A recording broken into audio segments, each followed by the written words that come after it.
GST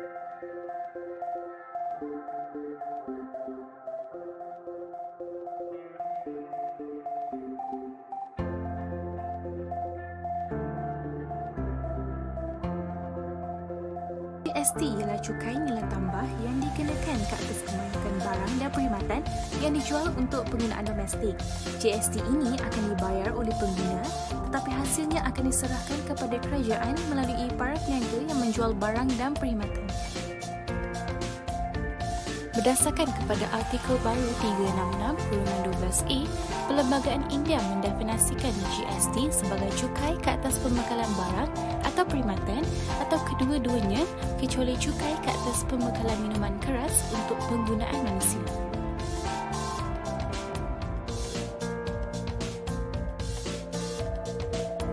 Menghapuskan cukai berganda. GST yang diperkenalkan di India adalah bertujuan bagi menghapuskan cukai berganda ke atas kos pengeluaran dan pengedaran barang serta perkhidmatan. Cukai berganda telah menyebabkan pelbagai cukai telah ditambah pada setiap tahap rantaian penawaran tanpa mengambil kira cukai yang telah dibayar pada tahap sebelumnya. Memacu pertumbuhan ekonomi negara, GST akan menggalakkan lagi pertumbuhan ekonomi sekaligus menyumbang kepada peningkatan hasil kerajaan. Buktinya, menurut Kementerian Statistik dan Pelaksanaan Program di India, pertumbuhan KDNK telah mencatatkan peningkatan yang tinggi iaitu sebanyak 7.7% pada 2017 berbanding 7.1% pada 2016. Kasakan sektor pembuatan negara.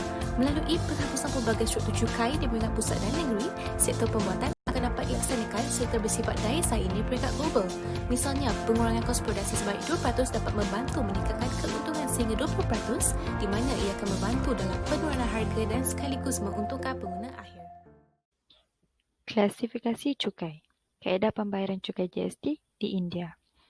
GST di India dipecahkan kepada 3 komponen utama iaitu Cukai Barang dan Perkhidmatan Pusat CGST, Cukai Barang dan Perkhidmatan Negeri SGST dan juga Cukai Barang dan Perkhidmatan Bersepadu IGST.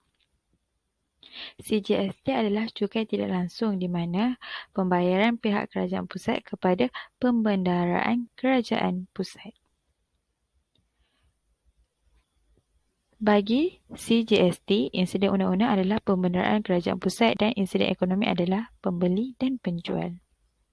Manakala bagi SGST, kerajaan negeri merupakan insiden undang-undang dan insiden ekonomi merupakan pembeli dan pembekal.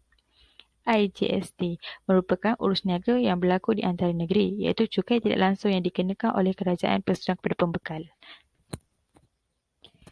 IGST insiden undang-undang adalah kerajaan abstain dan pembekal adalah insiden ekonomi. Asas cukai. Cukai urus niaga. Terdapat beberapa barangan dan perkhidmatan yang dikenakan cukai GST pada kadar yang berbeza bagi mengelakkan beban kepada rakyat. GST ke atas barangan terbagi pada 4 peringkat, 5% minyak gula arang, 12% barangan komputer, 18% minyak rambut, 28% kereta pedas. GST ke atas perkhidmatan pula, 5% kereta api, menyewa teksi motor tanpa kos bahan bakar, 12% penerbangan kecuali kelas ekonomi, 18% catering luar, 28% judi dan perkhidmatan kelab perlembagaan. Trend.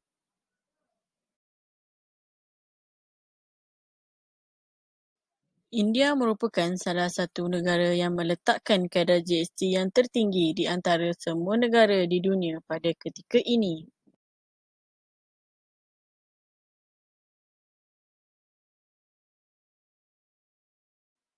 Lima kategori cukai barangan dan perkhidmatan, 0%, 5%, 12%, 15% dan 28%. Graf cukai barangan dan perkhidmatan India from Trading Economics in Ministry of Finance, Government of India.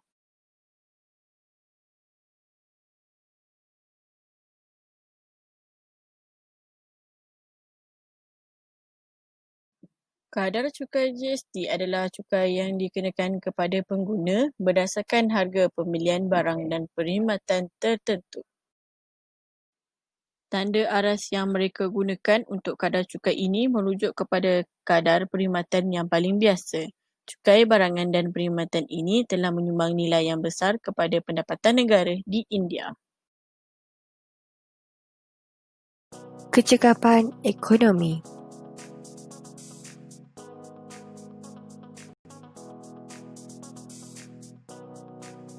Beban berkurangan dalam aspek pengeksport. Pengeksport sebagai pembekalan berkadar sifar. Mereka boleh menuntut pengembangan wang dari jumlah cukai yang dibayar ke atas barang atau perkhidmatan tersebut.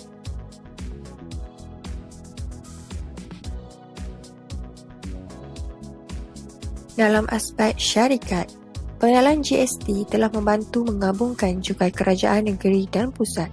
Syarikat telah menjadi lebih kompetitif untuk mengembangkan perniagaan mereka ke peringkat global.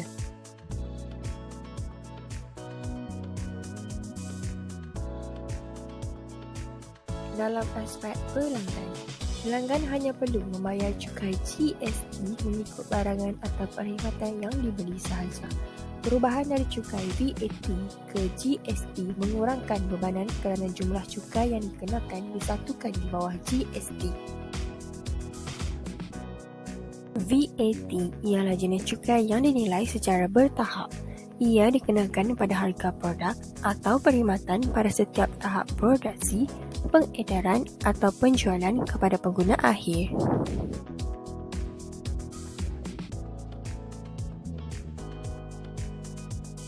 Berikut merupakan perbezaan cara pengiraan untuk VAT dan GST. Harga untuk VAT adalah lebih tinggi berbanding harga GST. Ini menunjukkan GST dapat mengurangkan beban kepada pengguna.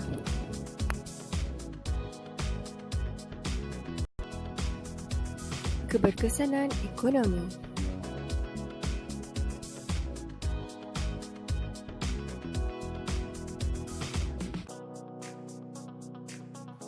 Kos pentadbiran. GST ditadbir di peringkat persekutuan. Ini bermaksud bahawa daripada membayar cukai yang berasingkan kepada kerajaan negeri dan pusat, kerajaan India menetapkan untuk membayar satu GST secara keseluruhan.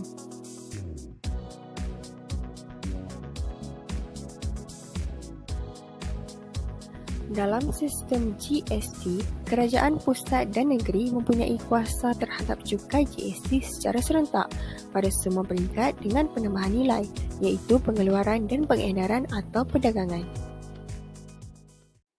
Kesan negatif cukai barangan dan perkhidmatan terhadap kerajaan dan masyarakat.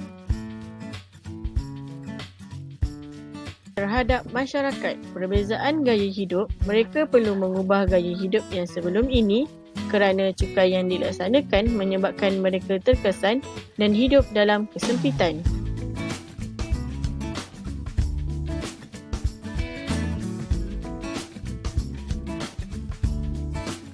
Cukai barangan dan perkhidmatan adalah cukai tidak langsung yang akhirnya diperoleh daripada pengguna terhadap barangan dan perkhidmatan untuk membentuk kenaikan harga jualan.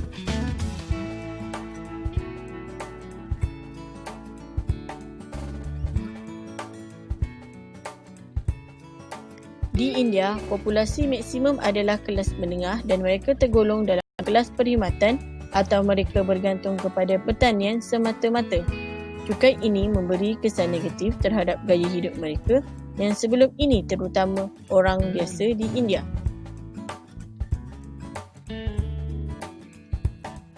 Kurang berkemampuan untuk memiliki tanah sendiri. Penambahan sehingga 8% pada kos rumah baru ini memberi kesan yang mendalam rakyat terutamanya kepada orang biasa. Banyak faktor yang mungkin menyebabkan mereka tidak membeli tanah sendiri. Salah satunya kos pembiayaan kontraktor yang mungkin tidak dapat dijelaskan. Malahan, kos upahnya juga tinggi akibat daripada pelaksanaan GST.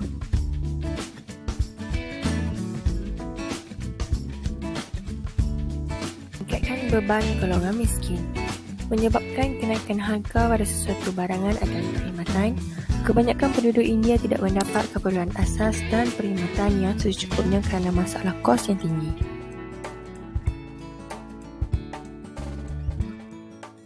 Kerajaan, Dui Kawalan, negeri akan kehilangan kuasa autonomi untuk mengubah kadar cukai yang akan ditentukan oleh Majlis GST. India telah menggunakan cukai barangan dan perkhidmatan berganda dan bukannya GST nasional. Pusat perlu berkoordinasi dengan 29 negeri dan 7 buah wilayah untuk melaksanakan kawalan cukai tersebut. Kawalan seperti itu mungkin mewujudkan masalah ekonomi dan politik. Negeri-negeri cenderung kehilangan suara dalam menentukan kadar GST yang dilaksanakan. Perkongsian pendapatan antara negeri dan pusat masih ada masalah perbalahan di mana tiada kata sepakat mengenai kadar neutral pendapatan.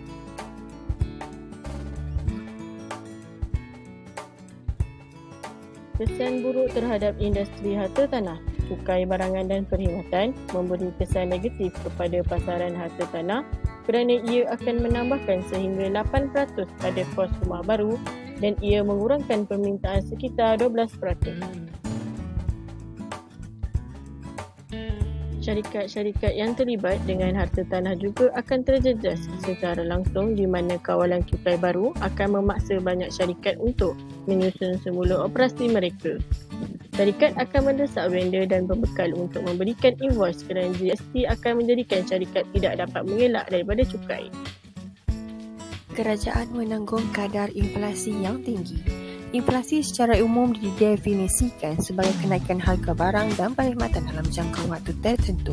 Inflasi di India berlaku apabila rakyat kehilangan kuasa membeli atas faktor kenaikan harga. Menurut data yang diperolehi, kadar inflasi di India pada tahun 2019 adalah sebanyak 4.54% berbanding tahun sebelumnya. Antara kesan inflasi di India ialah ekonomi India merosot oleh kerana rakyat kurang membeli dan pengeluaran oleh syarikat-syarikat pengeluar juga berkurang. Berikut merupakan statistik graf yang menunjukkan kadar inflasi di India.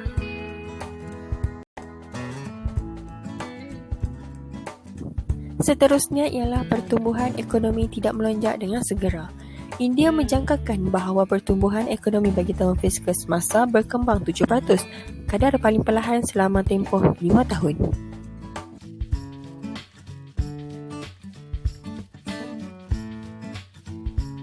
Lembapan ekonomi adalah keadaan di mana kadar KDNK menjadi perlahan tetapi tidak menurun, dengan kadar pertumbuhan jatuh ke 4.5% pada 10 kedua tahun 2012. Tidak ada yang dapat menyangkal pelambatan ekonomi yang sedang dihadapi oleh ekonomi India. Kelembapan ekonomi adalah kesan langsung dari GST.